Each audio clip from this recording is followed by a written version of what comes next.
hiç yazdığı bir şiir var idi ve sen o şiir yazarken ağladı.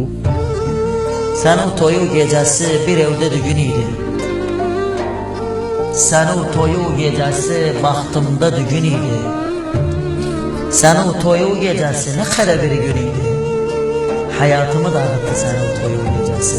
Senin toyu gecesi kubur tüfenk çaktılar. Gevlimin umutları gözyaşımdan aktılar.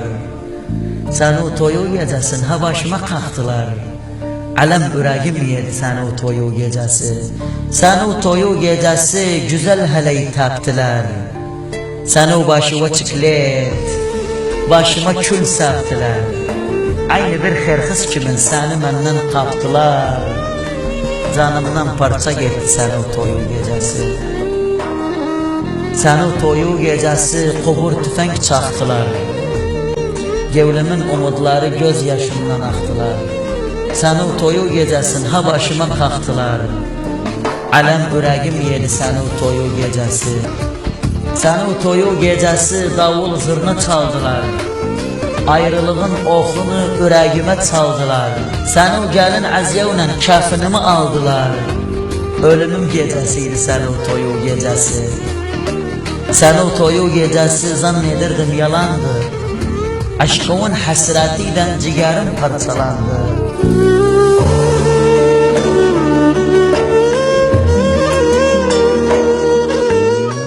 Senin elin xınnaya, elim kana bulandı.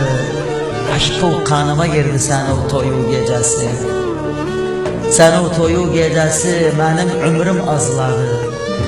Bilmedim seni alan neyi benden fazladı. Nenem hele verdi, benim nenem sazladı.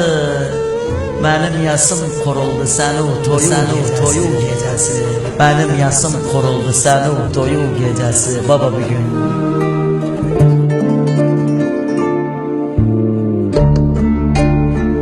Seleşmez Hüsenimullah, bizlerden Küsenimullah.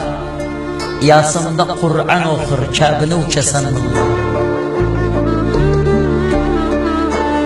Yar eşidi, gevlimin yar eşidi. Ölsem şivan etmağın, korkuram yar eşidi. Men adamdan, söz Allah men adamdan.